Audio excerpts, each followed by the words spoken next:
ताली बजाइए। Thank you very much, thank you very much. Be happy, be smiling, God bless you. आपके ऊपर ईश्वर की कृपा हो, परमात्मा की कृपा हो, इस ब्रह्मांड की कृपा हो। तो आज के टॉपिक पर हम आते हैं। आज साक्षी ने लिखा है, साक्षी ने लिखा है choosing right words and sentences to that help you grow. Choosing right words and sentences that help you grow. जो आपको विकसित होने में सहायता करे। तो कहा जाता है, उसको याद रखिए, कहा जाता है कि जैसा आप पढ़ेंगे, जैसा आप सोचेंगे, जैसा अपने अंदर बात करेंगे, जैसा दूसरे से बात करेंगे, वैसे आप बन जाएंगे। ध्यान रखिए, मैजिक है, मैजिक यही जादू है।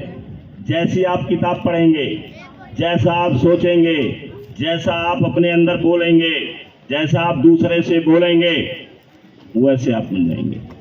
इसलिए हमें बहुत चुनना रहता है कि कौन सा हम बात बोलें और कौन सा शब्द अपने दिमाग में डालें, कौन सा न डालें। हमारे समाज में बहुत सारी चीज़ें हैं, लोग बहुत बीमार रहते हैं, कमज़ोर रहते हैं, गरीब रहते हैं। तो इसके कारण ढूंढे गए, तो कारण कहाँ आया?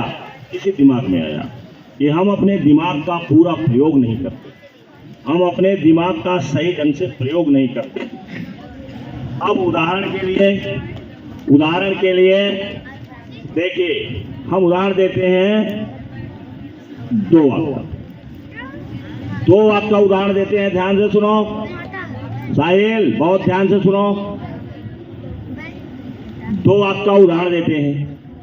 एक उदाहरण है कि मैं ये कहता हूं या कोई कहता है, बार बार कहता है कि क्या बताऊं, मैं बहुत बीमार हूं, मेरे कमर में बहुत दर्द रहती है, घुटना मेरा बहुत एकदम धोखा दे दिया है, मैं तो चल ही नहीं पाती। एक प्रकार का वाक्य हुआ कि मैं बहुत बीमार रहती हूं। और दूसरा वाक्य है कि मैं बीमार नहीं हूं। ये दूसरा वाक्य हो गया कि मैं बीमार नहीं हूं, मेरे कमर में दर्द नहीं है, मेरे घुटने में कोई परेशानी नहीं है, मेरे पास पैसे की कोई कमी नहीं है। तो ये जो शब्द आप बोल रहे हैं, ये निगेटिव है, नकारात्मक है। क्योंकि हमारा ब्रेन, हमारा सबकॉन्शियस माइंड ये नहीं जानता है कि आप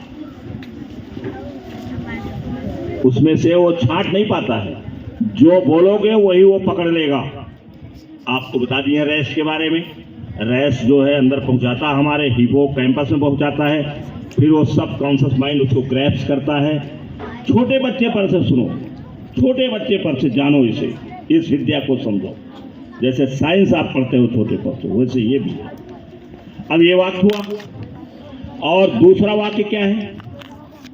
दूसरा वाक्य क्या है? मैं स्वस्थ हूं, मैं बिल्कुल स्वस्थ हूं, मैं बिल्कुल ठीक हूं, मैं तो एकदम सही हूं, मेरे पास स्वास्थ्य है, मेरे पास विद्या है, मेरे पास बहुत धन है।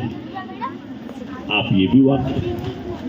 अब इसमें कौन फायदे वाला है और कौन नुकसान करता है? जो निगेटिव बोलोगे वो आपको नुकसान करेगा। आप बार बार रोते रहिए कि क्या बताऊं मेरे पास पैसे नहीं है, क्या बताऊं मेरे पास पैसे कोई साधन नहीं है। तो जो आप बोलोगे वही होगा। अगर आप ये कहोगे कि मेरे पास साधन नहीं है, मेरे पास पैसे नहीं है, मैं पैसे कहाँ से लाऊं, अगर ये आप बोलेंगे तो आपके पास न तो साधन रहेगा, न तो आपके पास पैसे रहेंगे। आप बोलिए कि I am rich, I am wealthy, I am healthy, मैं स्वस्थ हूँ, मेरे पास बहुत धन है, मैं धन को आकर्षित करता हूँ, मेरे पास पैसे हैं, यहाँ कोई कमी नहीं है, हमारे पास बहुलता है, हमारे पास अधिकता है। ये बोलिए। और जब ये बोलेंगे तो इसी प्रकार की चीजें आप आकर्षित करेंगे। हम एक एक मिनट चीजों को आकर्षित करते रहते हैं। जो घटनाएं घटित होती हैं वो कभी न कभी आपने दिमाग में सोचा है और वो घटित हो जाएगा। अब एक उदाहरण बताता हूँ। एक पायलट है जो जहाज उड़ाता है, पायलट है जहाज उड़ाता है, और जहाज उड़ाता है तो उसे भय लगती है। उसे क्या भय लगती है कि वो डरता है कि मेरा प्लेन जो है क्रैश हो गया और मैं तो मर गया, मेरे बच्चों का क्या होगा, मेरे बीवी का क्या होगा। और ये बात वो अपने पत्नी को बताता है जाकर कि जब मैं प्लेन उड़ाता हूँ तो मुझे डर लगती है कि मेरा प्लेन क्रैश हो जाएगा और मैं गिर जाऊंगा, मैं मर जाऊंगा। तो बताओ तुम्हारा क्या होगा, इन बच्चों का क्या होगा। और यकीन मानिए, आप यकीन मानिए कि इस भय ने 6 महीना नहीं बीता, एक्सीडेंट हो गया और प्लेन उसकी क्रैश हो गई, गिर करके वो टूट टाट गई और मारा गया वो। ये 6 महीना, ये है प्रमाण। एक लड़की है, दौड़ती है और मैराथन की दौड़ रही है। 14 साल की लड़की है, वो मैराथन दौड़ रही है और उसने कहा कि मुझे नंबर 1 स्थान लाना है और जब मैं जीत जाऊंगी तो मुझे ये करना है, वो करना है, मैं दूसरे को कैसे सिखाऊंगी ये दिखाना है। और रास्ते में दौड़ते जब दौड़ पूरी नहीं हुई उसके पैर में फफोले पड़ गए। दौड़ते उसके पैर में फफोले पड़ गए और लोगों ने कहा कि अब दौड़ना तुम बंद कर दो, नहीं पैर तुम्हारा खराब हो जाएगा। उसने कहा नहीं, मुझे पहला स्थान लाना है, मैंने प्रतिज्ञा कर रखा है। और उस पर पट्टी बांधी गई और पट्टी बांधने के बाद फिर वो दौड़ना शुरू कर दी। थोड़ा बहुत जो उसको नुकसान हुआ था फिर दौड़ना शुरू कर दी और मैराथन में पहला स्थान लाया।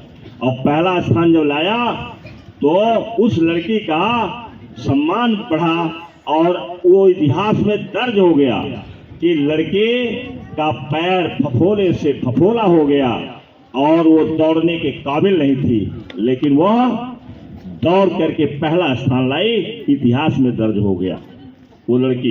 इसी दिन नाम उसका बता देंगे। और डैनी वे का बारे में मैंने बताया है कि डैनी वे जब चाइना की दीवार कूदने जाता है तो पता चला कि एक दिन पहले ही रिहर्सल में ही उसको फ्रैक्चर हो गया। स्ट्रेचर पर उठा करके गया। स्ट्रेचर जानते हो अस्पताल में रहता है, लेटा करके लोग ले जाते हैं। स्ट्रेचर पर उठा के घर गया और डॉक्टर आए और रात भर उसका ट्रीटमेंट हुआ और बर्फ की सिल्ली बांधी गई उसके पैर पर और सूजन उसकी नहीं जाती है। आप चाहें तो डैनी वे का ये चाइना की दीवार कूदते समय का आप चित्र देख लीजिए। डायना वे अपने टीवी पर खोलिए, जिस समय पीरियड खाली रहता है नोट कर लीजिए, और डैनी वे चाइना की दीवार कूदता है, उस वीडियो को आप देखिए और पता चला कि उसके पैर में सूजन है, लेकिन उसे कूदना था और टिकट बिक चुका था, क्योंकि वो उसमें 2 करोड़ रुपया खर्च होता है केवल दौड़ने के लिए। जहां वो चढ़ता है, रैंप बनता है, वो रैंप को बनाने में 2 करोड़ रुपया खर्च होता है। 2 करोड़ रुपया खर्च करके वो रैंप बना हुआ जहां से वो जंप मारेगा और टिकट बिकता है, जैसे $500 का या $5000 का टिकट है, टिकट बिक चुका है। और डैनी वे कहता है कि मुझे कूदना है और लंगड़े पैर जाता है। मुझे ताज्जुब होता है जब मैंने देखा और उसके बारे में पढ़ा। पहले पढ़ा तब देखा वीडियो पर, पहले मैंने किताब में पढ़ा तब वीडियो देखा।